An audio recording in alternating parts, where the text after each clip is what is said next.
doesn't quite fit. Or what I'd actually like that says, God doesn't promise you a comfortable journey, just a safe landing.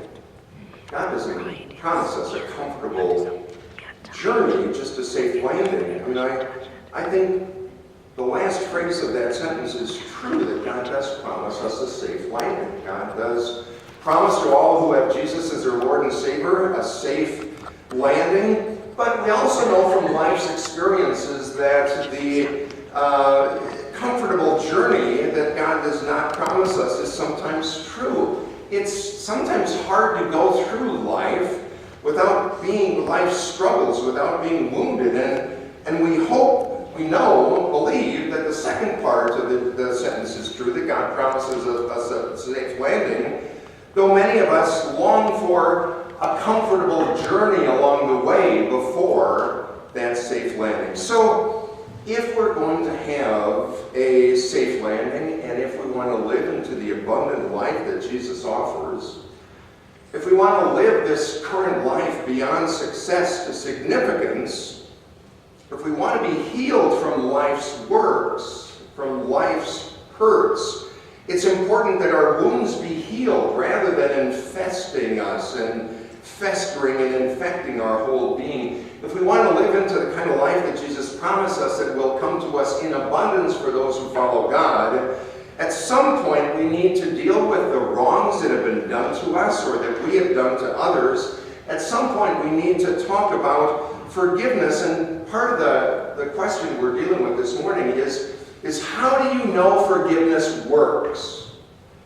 How do you know forgiveness works? Now, to be sure, forgiveness for Christians is not an option. It is a sacred duty commanded by Jesus, reiterated through the New Testament.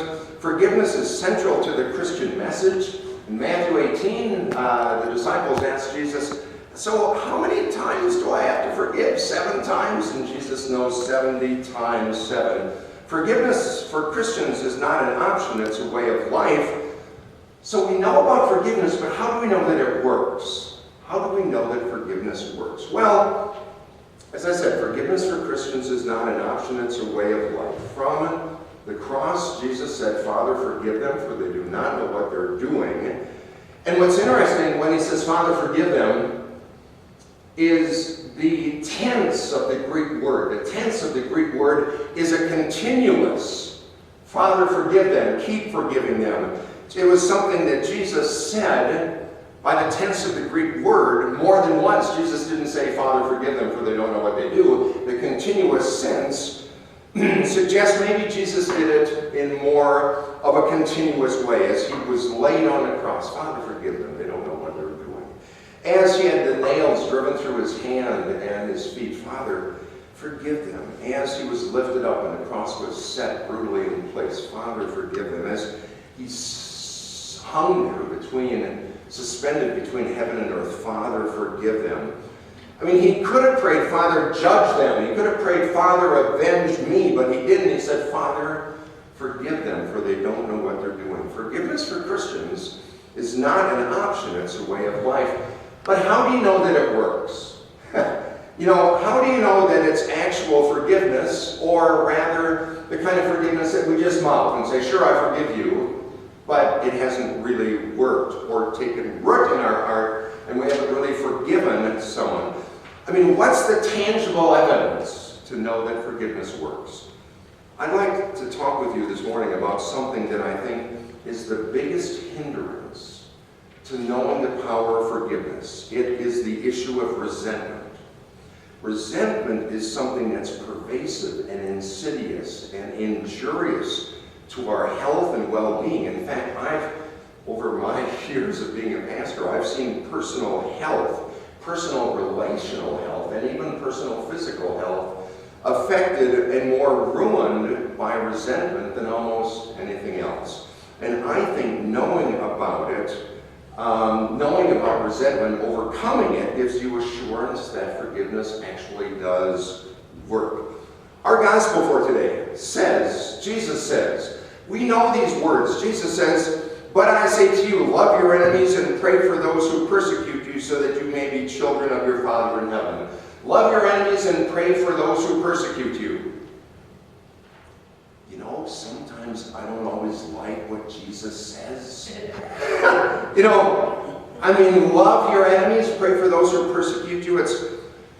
Sometimes when we read those words of Jesus, we think it's a nice religious thing for Jesus to say, kind of a high ideal that is not actually able to be reached by us. But most of us really wish we could do something like that. But really, loving your enemies, praying for those who persecute you, is that a realistic request? Well, I think that it is. I think that Jesus is saying this because he knows that hating your enemies and those who persecute you leads to resentment.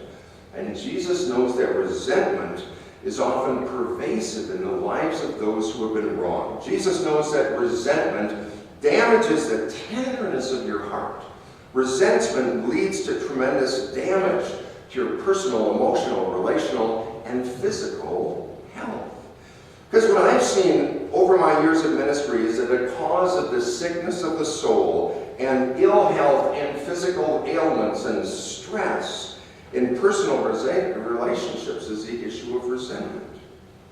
I mean, do you have someone you resent? Do you have someone who you resent who got the job instead of you? Someone who did you wrong and you didn't get what you wanted and you resent them? Someone who hurt you? Do you have someone in your life where when you think about them and what they did to you, you just kind of get an immediate feeling of ouch? You kind of feel that, oh, it's still there. Maybe it's someone who gossiped or someone who did something to you, and every time you think about it, it is difficult to let go. It kind of burns you up and so you avoid it, but you just can't. Sometimes I think that people feel like holding on to the pain of the past will keep you from hurt in the future. And sometimes people think it's helpful to hold on to the resentment of the past because it can be a learning experience for the future. But Friedrich Nietzsche is a theologian who once said that nothing on earth consumes a person more completely than the passion of resentment. By hanging on to resentments, you get consumed, and eventually the more resentments you have, the more and more your soul, your heart will die. Oftentimes, resentments start out small, but unless they're released and removed, it can be a cancerous growth that destroys your life.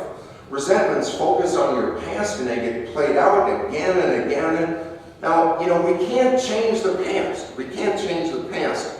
But resentments that are nourished and kept keep your thoughts in the past. Resentments become toxic thoughts that take root in your thought pattern and they begin to grow and consume you, because a positive, powerful, significant, and abundant life cannot be lived in the past. Resentments are kind of like looking forward while driving while your car is actually going backwards. They block love and forgiveness, which is a hallmark. What does it mean to be a Christian? It means to love and forgive. We cannot be transformed into the image of God through Jesus Christ by the power of the Holy Spirit if those resentments continue to build and grow and take root. Because they have power over those people, and it becomes a double whammy. First you get wronged against, and then you hold on to that and get wronged against again and again. And with resentments, one of the important things to ask is, who's in control here? Who's in control of my anxiety, my resentments? Who's in charge of the way I feel? Well, when you reflect on things like that calmly and quietly, I think when you reflect on it, you realize I'm in control of my emotions. I'm in charge of the way that I feel. If I'm feeling hatred, it's because I'm allowing myself to feel hatred. If I resent my enemies and those who persecute me, I'm the one who's in charge of that kind of feeling. Eleanor Roosevelt, said that no one can make you feel inferior without your consent. And it's true. No one can make you feel resentful without your consent. I'd like to suggest this morning that you are the one who is the only one who can let go of resentments, because it's a way that you feel. Jesus says, or God says in our first lesson from Deuteronomy, I call heaven and earth to witness against you today that I have set before you life and death, blessing and curse. And then God says, choose life, so that your descendants may live, loving the Lord your God and obeying him. Choose life, God says. Now, to be clear, I'm not saying that I remember this summer we had a sermon series on things Jesus didn't say. One of the things Jesus didn't say was forgiving means forgetting. Sometimes we say that. Forgiving means forgetting as if it never happened. That's not quite true. Someone who's been deeply hurt knows that memories lingers. They stick. They can't be willed away. In reality, it takes healing, time after a divorce or cheating or lying or sexual abuse or all those kind of things. Healing takes time, and forgiveness is a decision that sometimes is lived out through a lengthy process. Forgiving does not mean forgetting, but forgiving does mean giving up on resentments. Now, let me suggest, if you live with resentments, things that you can't quite get over, what I'd like to suggest is a way that you could be free from resentments by Easter Sunday. It's oftentimes said that habits are formed in 3 weeks of doing something. Let me suggest 2 things you can do over the next 3 weeks to be free from anxiety and resentments if you're willing to take a couple of steps. First, it's said that habits can be made in 3 weeks. In 3 weeks, if you practice a couple of things every day, like the words of Jesus, when he says, pray for your enemies and those who persecute you. What if you really took those to heart? I heard of a church sign one time that said, speak well of your enemies. After all, you made them. That's kind of a ouch kind of thing. Well, if you made them, you can also unmake them. Let me suggest, every morning for the next 3 weeks, if you want to be free of resentments, let me suggest something to do every morning for 15 minutes. And I can almost guarantee you'll be free from the toxic grip that resentment has in some people's life. If you don't have resentments, you are blessed. But if you do, let me suggest 2 things. First, maybe this afternoon, if you want to start it, write down everything you want for yourself on a piece of paper. Your health, your prosperity, your happiness, your relationships, your peace, your fulfillment, your success. Write down on a piece of paper everything that you really want for yourself. Those things that you can imagine would be incredible for you to fulfill in your life. And then once you've written those down, think of the person that you resent the most. And when you think about them, you go, ouch!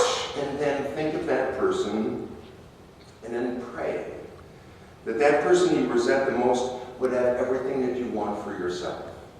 Health, prosperity, happiness, peace, fulfillment, success. Every morning, pray for those things for someone that you might resent. Jesus says, pray for your enemies and those who persecute you. What if you did that? What if you followed through on the words of Jesus every morning until Easter? Even if you don't mean it at first, even if at the beginning your prayers are prayed through gritted teeth. You know, when you think of who is being affected, who is being controlled by a resentment, well, you are. You're giving up control of your feelings and letting them go into a feeling of resentment. So do what Jesus says in our gospel for today. Love your enemies, pray for those who persecute you.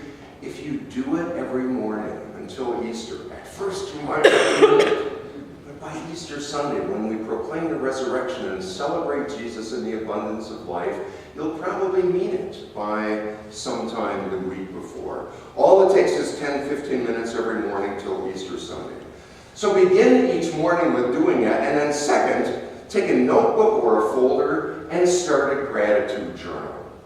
Start a gratitude journal every morning, every evening for the next 3 weeks until Easter. Of course, continue after that. But list in a gratitude journal 2 to 5 things that you're grateful for that happened that day. 2 to 5 simple, specific things, as simple as you're grateful for the zesty taco that you had for lunch, or the phone conversation that you had with your son or daughter, whatever it might be. Margaret and I went down to Cornerstone Christian Supply and got a couple prayer journals that has a Bible verse on every one. We started last night. We're going to do it through Easter. Every day mine is going to include a prayer of gratitude for Margaret, and you don't have to include Margaret in your if you want to, you can, for sure. But just a gratitude journal, praying for those who persecute you, giving up on resentments, but a gratitude journal at night, just giving thanks for the blessings of life. In the weeks before Easter, if you do that and it becomes a habit, then your feelings of gratitude will grow, and you'll understand more the words of Jesus in our gospel for today when they said, you heard it to the people of old, love your neighbor and hate your enemy, but I say to you, love your enemy and pray for those who persecute you, so that you may be children of the Father in heaven. It's that same Father in heaven who says in our first lesson, I have set before you life and death, blessing and curse. Choose life so that you and your descendants shall live. Give those 2 things a try in the 3 weeks before Easter. And by Easter Sunday, I think you'll know that forgiveness does work by doing just what Jesus says. You can follow him more closely and live more fully. Give thanks to God during these weeks before Easter and become grateful for the many blessings that God gives us. Let's join in prayer.